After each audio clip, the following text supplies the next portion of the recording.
We're ready to roll. Tonight's mentorship call is someone that is not only a college athlete and retired and had an amazing career, but is someone I personally got to coach as a pitching coach, as a travel coach, and just watching Leah play her career, hold her head high, finish strong, all the adversity that you face. I'm so honored to get to interview you tonight, even though these are normally Coach Kara's spiel. So Leah Jurgens is a former collegiate athlete. She finished out her career at the University of Nebraska Kearney, which is a Division II school here in Nebraska. She was a 3-time MIAA academic honor roll student, so she was amazing in the classroom. She ranks 6th in school history for putouts and has a career fielding percentage of .984 as an infielder, which, for a little bit of context, as a coach, we have a drill called 980s, and the goal is to be above 980 fielding percentage. So that's an amazing one. And then her junior year, she was awarded the CSC Academic All District, and she is here with us tonight, and you guys get to ask her questions. So before we do that, Leah, welcome to the mentorship call. Thanks for having me. I'm excited. Okay, so give us the update. Where in the world is Leah? You graduated with your degree. Like, give us the update post-graduation. Yeah, so I graduated in May with majored in business administration with an emphasis in accounting and then a minor in entrepreneurship as well. My lease in Kearney right now is through August, so I'm still kicking it here. Nothing crazy. I'll move back to Lincoln. After that, I already have a full-time job lined up in Lincoln at KPMG to be a tax associate, so I'm pretty psyched for that. But that doesn't start until January, so right now I'm studying for my certified public accountant exams, and I actually have my first one on Monday. So little nerves with that, but I'm excited. And I play slow pitch softball now since I am retired, so I'm still involved in the sport. She's been converted. That did not take long. Leah, you can still play 23 and under. You can rake. They play like old lady league, fast pitch. Really? I didn't even know that was a thing in Nebraska? Yes. I've never heard of that. Yeah. I'm missing out then. Okay, I'll text you after this. So this is really cool, you guys. You guys are all going through mental training. You typed in the chat where you're from, what positions you played. Selfishly, you guys always know that I'm going to ask these athletes to share their stories. I'll kick it off with the first question. Leah, I mean, I've also gotten to coach you as a mental performance coach on and off. And so I would love for you to share, what has your mentality enabled you to do? What behind the scenes, what mental skills have you really leaned on? You know, obviously you had a successful career, so pull back the window on your mindset. Yeah, I would say I never really, well, I wouldn't say never, but I didn't necessarily struggle with the mental health aspect with softball until I got to college. Opportunities slimmed down a little, became a little bit more opinionated, and there were other factors that played into it. You're around a new group of girls, and it was just really hard for me to adjust to, especially after my junior year. I was kind of struggling a little, accepting the fact that I need to control what I can. So I met with Coach AB, and we talked about how our thoughts lead to our feelings, and then that leads to our actions. So really just honing in on being able to control what you can. The other thing that I really came to realize my senior year is that softball is a sport of failure. It is okay to fail. In those first 3 years when I was playing in college, that was really hard for me to accept. I'm a perfectionist. I don't like failing, but unfortunately I chose to play softball. So that's part of the game. So just not looking at failure as something negative, but taking a step back, taking the time that I need to process it and being like, how can I improve from this? What can I learn from the failure instead of sulking on it and feeling bad for myself? How can I come back better from me failing right now? And what can I take from it? And I also want to let everybody know that you're speaking with experience as a multi-sport athlete. So when you say like, I have to be okay with failure, I mean, you were also an amazing basketball player. And did you do track as well in high school? Yeah, so I did soccer for 2.5 years because of COVID, my junior year, and then I did track my senior year. And then yeah, I really enjoyed playing basketball. I did club basketball growing up too, and then we won state my junior year there as well. In basketball too? Yeah. State champ in softball and state champ in basketball. Okay, so can you pull back the curtain before we hit record on this call? We were going down memory lane.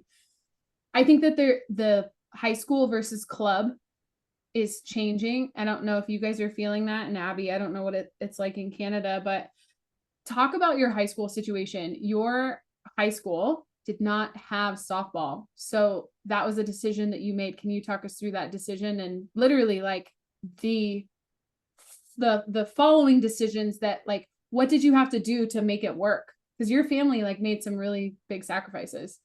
Yeah, my family is awesome. I love them. I would not be here. I would not have played 4 years in college if it wasn't for my family and the sacrifices that they made. So I went to high school at Lincoln Lutheran, a small school, not very big. There were like 30 kids in my grade. We didn't have a softball team. But my freshman year, they co-opted with Crete, who was a school, they probably had 140 kids in a grade, so they were a little bigger.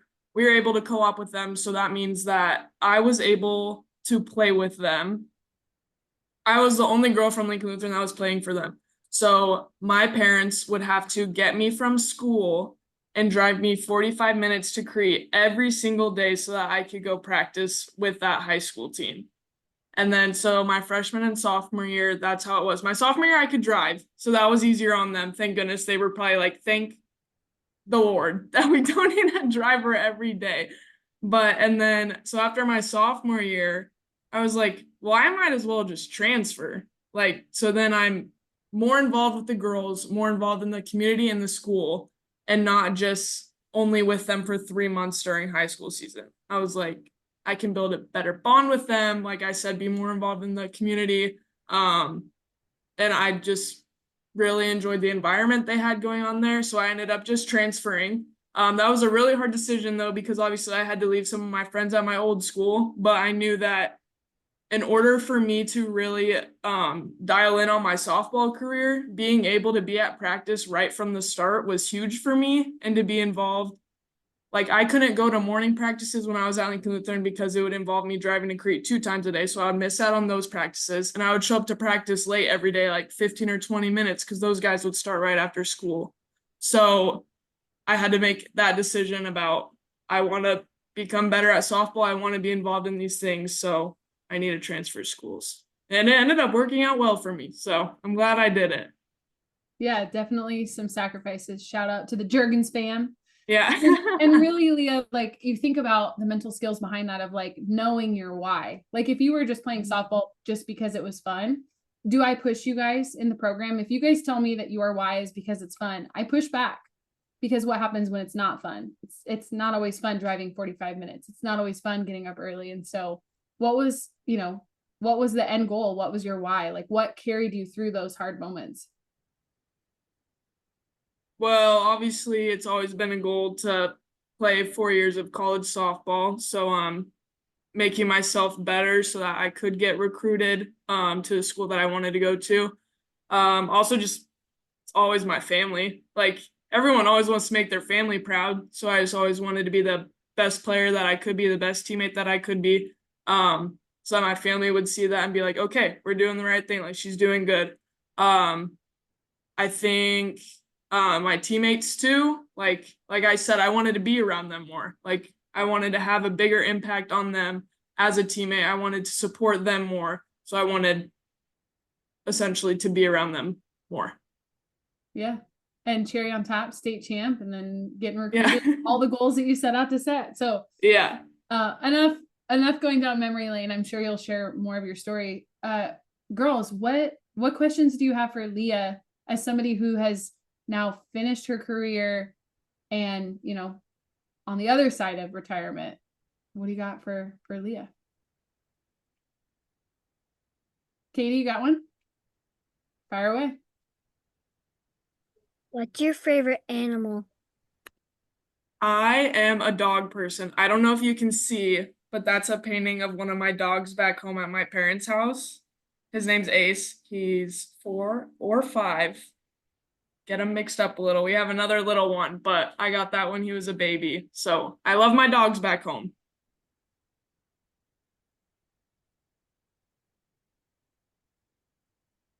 Chloe.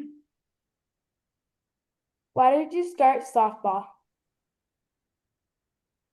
That is a loaded question.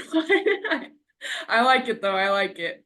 I mean, I don't even know if I remember when I started playing softball because it was T-ball. I was really little. I was involved in a lot of sports then, but I guess if you want to go into the question of why did I stick with it, I like the fact that softball is like an individual sport, like with your guys' hitting offensively, that's more like personable, like that's you and your skill. But then also when you go on defense, you get that team aspect of it too. So it's like the best of both worlds. You got to make sure that you're the best version of yourself, but then also that you're pushing your teammates on defense to be better so you guys can all be successful.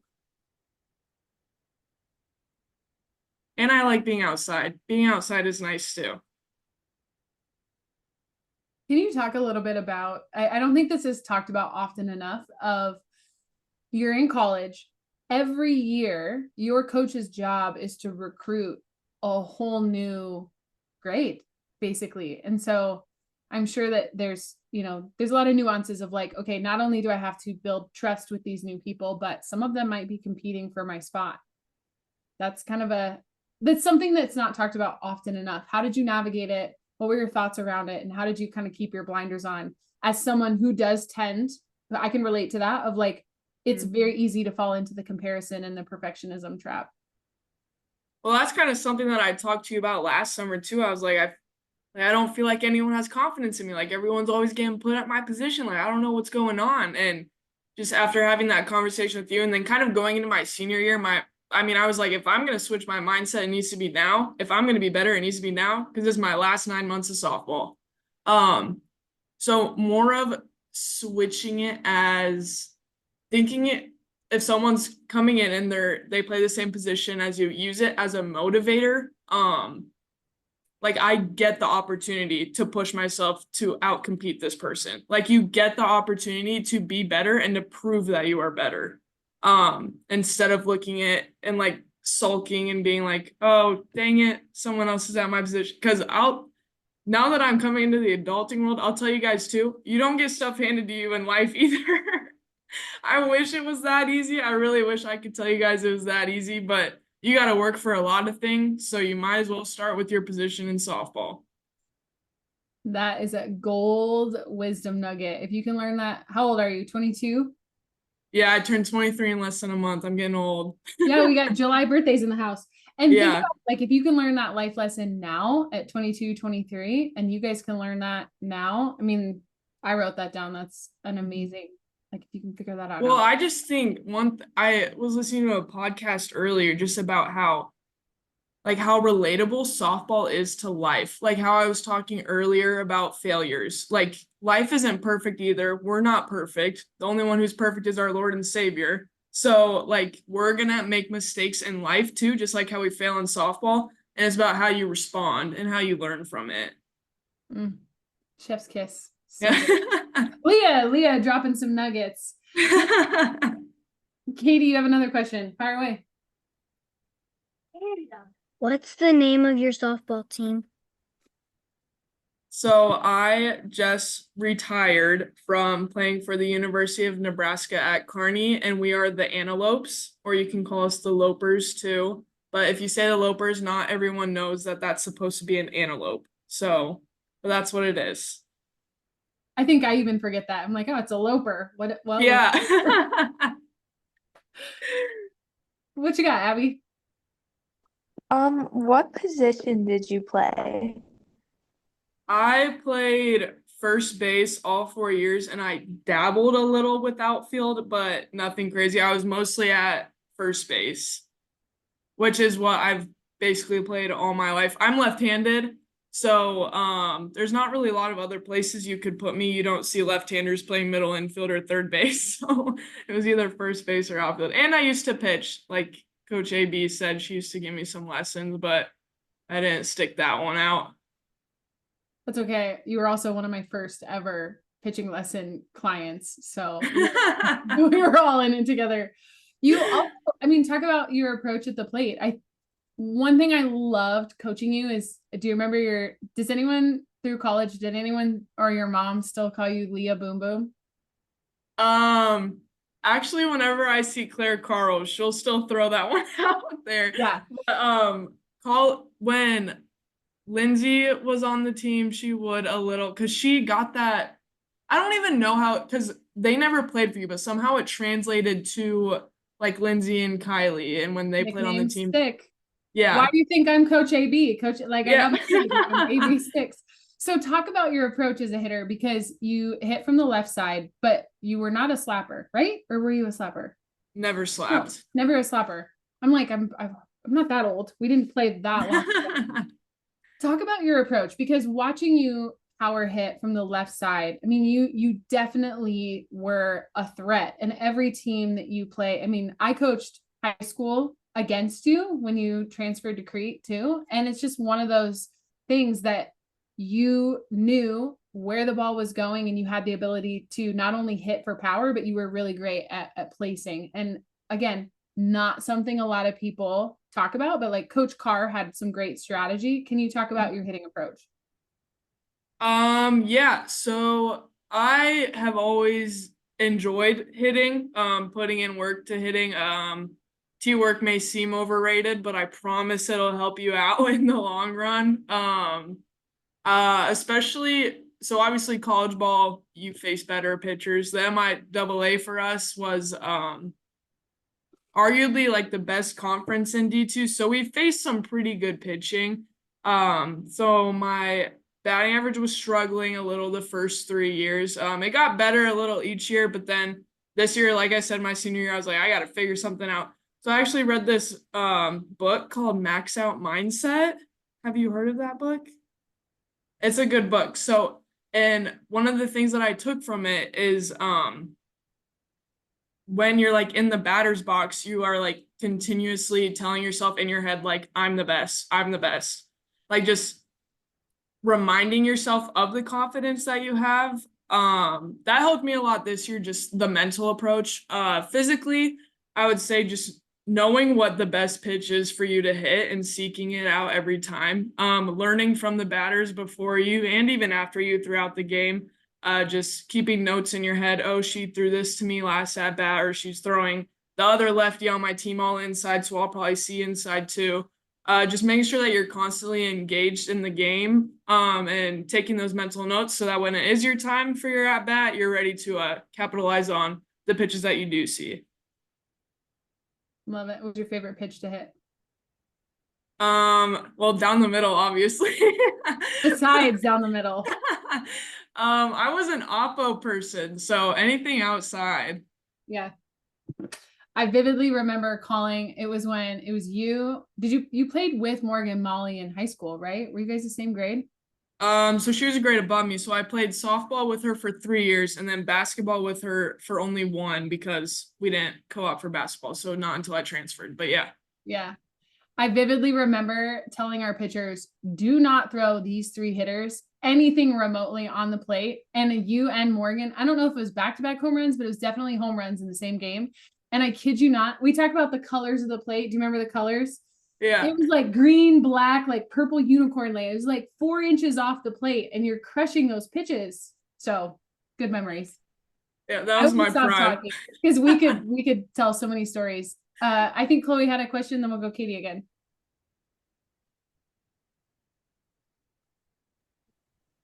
Who did you look up to whenever you were little?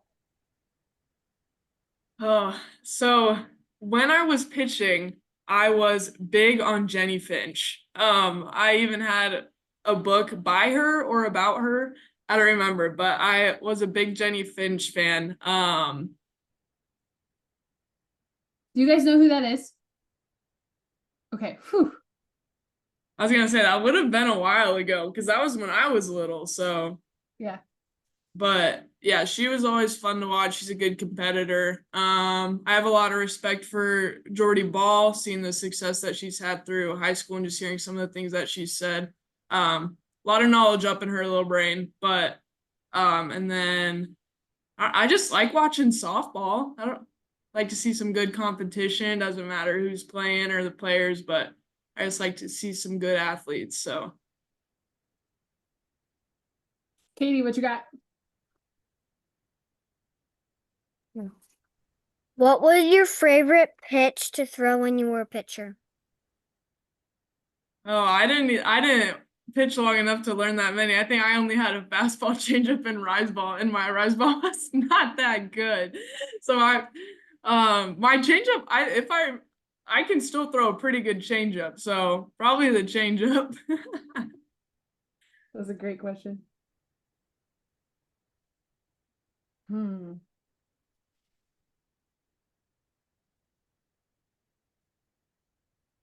What else?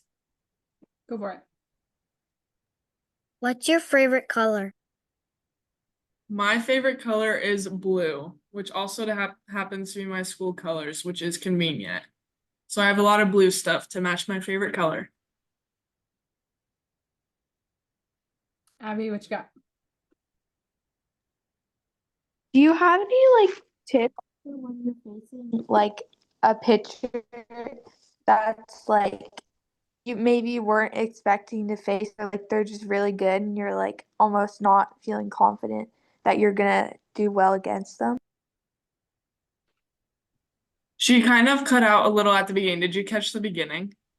Yeah, it sounds like if you're facing a tough pitcher that you weren't expecting to face, what's your approach? Right, Abby? Yeah. Okay, sorry.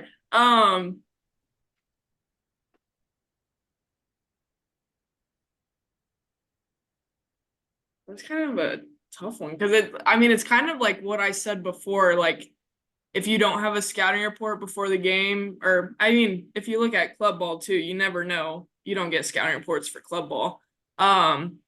Just taking notes from your teammates and their at-bats, and when they're done with their at-bats and they come back in the dugout, be like, hey, what did you see?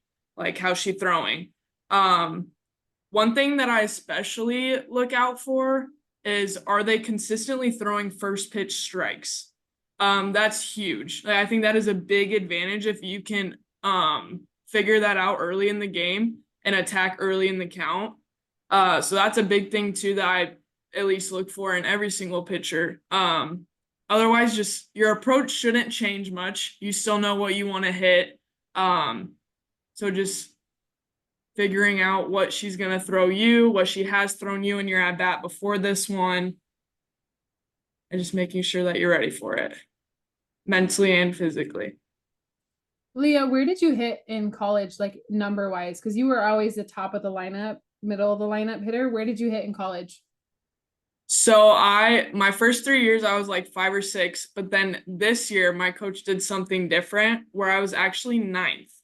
So even though I had the second best batting average on the conference team, I was kind of just like a second leadoff hitter in a sense. Mm-hmm. So like just if I was consistently getting on base, and that meant the top of the lineup was up next, which I didn't mind at all because like I said, then I get to hear from 8 of my teammates where the pitcher's pitching and I get to watch her for 2 innings. So I actually really enjoyed it. It was hard to get used to at the beginning, and it kind of like hit me in this part a little because I was like, oh, 9-hole? But then but there's reframing my mindset. What? Yeah, there's a strategy to it, right? Of like, how important is it to flip over the lineup? And statistically, the amount of times the 9-hole hitter is a leadoff in an inning. I don't know what the stats are, but it felt like a lot. Yeah, yes. Yeah. And I think about too, there's also so much stigma around where we hit, where we field. For sure. You guys' age of like, oh, I'm just in the outfield. Mm-hmm. But the more that we can kind of explain behind the scenes, the other thing I wanted to explain to you guys, I'd love that you guys have so many questions. We'll keep rolling with those. Do you guys know about scouting reports? Some of you guys have probably never experienced it. A scouting report at the college level is where the other team gathers as much information. Even at the high school level, we did scouting reports where basically other coaches are passing around as much information as possible through Game Changer, through stats, through film about, so like, for example, we would get scouting reports on Leah when we face each other in high school of like, do not throw this chica an outside pitch because she's gonna crush it, right? And so then with that information, Leah knows, hey, if this team has a scouting report on me, I'm probably not going to see my favorite pitches. So she's going to have to take advantage of that first pitch strike. So as you guys get older, don't let scouting reports intimidate you, because I think that's another frustration, especially for the girls that are getting recruited to play in college or you're currently in college. Don't get discouraged if you feel like you're not seeing your pitches because of these scouting reports.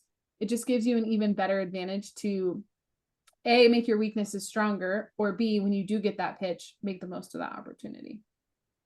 That's like very, very high level stuff. But again, you played at a high level. Mm-hmm. We'll go Katie and then Chloe again.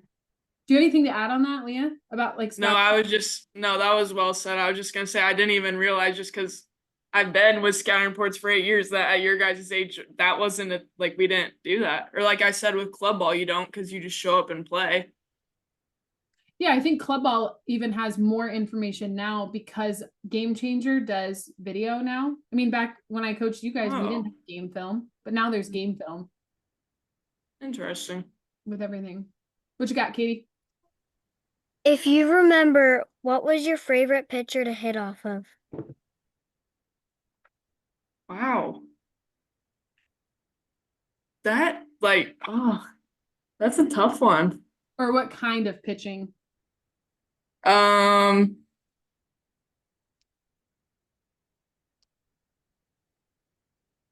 would say like around, at least for college, around like 63, 65 miles per hour. And then if they had curveballs and like drop balls.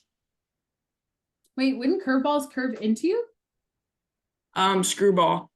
Screwball? I consistently get that messed up after all my years of softball. Well, as a lefty. I was like, oh, that's interesting. I would always have to ask the catcher on our team, because coach would be like, okay, this pitcher's heavy curveball. And I would look at him and I would be like, does that go in or out on me? I can never keep it straight. Oh, so good. Chloe, we'll end with you unless Abby has another one. What's your final question, Miss Chloe? What kept you going on days that were tough? That's a really good question. I would say just reminding myself of my why, like we talked about earlier. Like even though today's tough, and looking at like each practice, each game, even if I'm not feeling it that day, but more as like an opportunity. It's not like, oh, I have to go to practice. It's no, I get to go to practice today. Because another thing that I kind of realized in college too, just being around more injuries that are career ending, that not everyone gets the opportunity to go out there and play. You know, like we had a pitcher this year. She was just running the bases at practice, tore her ACL. That was her last practice ever. It was her last year. And so just being like, it's my opportunity. I get to come out here and play. I have a healthy body. I'm blessed with teammates and my family. And so I get to come out here and play the game that I love. So days do get hard. You do get tired, especially as you get older. But you just got to find a way to be positive about it. Being close with your teammates helps too, like, and being vulnerable and honest with them, like being like, hey, I'm not really feeling it today. Like I may need a little extra support today. And having those kind of people in your life and being able to communicate that with your coach too, if you need to, if it comes to that point, helps tremendously as well, just so that you don't have to do it alone. So if you're not feeling it that day, or it's been a rough week, or you got family stuff going on, just knowing that you have those people in your corner to push you that day and make sure that you'll make it out all right. Oh, Leah, I want to give you a hug. When you get back to Leah, we'll have a coffee date. This was amazing.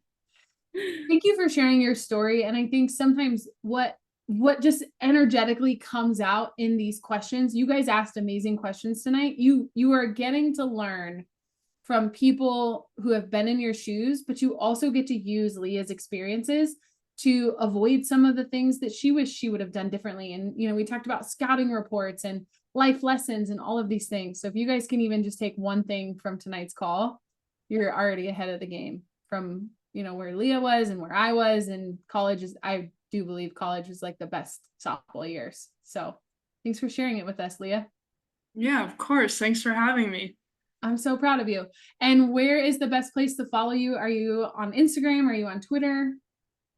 I'm more active on Instagram. I do have a Twitter as well. I don't really Don't you post dare on it say that much. TikTok. No, Waiting for the don't. TikTok to drop. No, I don't need to drop my TikTok. Amazing. Well, Leah, thank you for your time tonight. We're gonna log off and hop off. Warriors, we'll see you on our next Warrior call, and we'll see you next time. Thanks, Leah. Yeah, it was nice to meet you guys. Have a good night. Thank you. Thank you. Of course. I think my Thank mouse died. you. Of course. I can't end it, you guys. My mouse died. Leah's stuck with us forever. Hilarious. Of course. Leah, that was awesome. It was it wasn't planned, by the way. Just wanted you for myself, see if they popped off. I literally have no way of ending the Zoom call, and I'm supposed to start a new Zoom call in 2 minutes. That was good. You did so good. Okay, good. That's great. Will you send me I wouldn't be surprised if my parents want to listen to this. Would you be able to send the podcast to me? Yep, it will. It probably won't air until a couple weeks. We're booked out through the end of July. I did a huge podcast sprint. So this one will probably air sometime after the retreat, roughly. And then your retreat interview is probably also going to be on the podcast. So you might be on the podcast twice. Remind me when that is again. So I don't know if I've texted you guys. We're trying to figure out the schedule because we're doing a ropes course. And so whatever day we're not doing the ropes course, it would be the 23rd is a Wednesday, I think, tentatively. Yeah. 22nd or 23rd.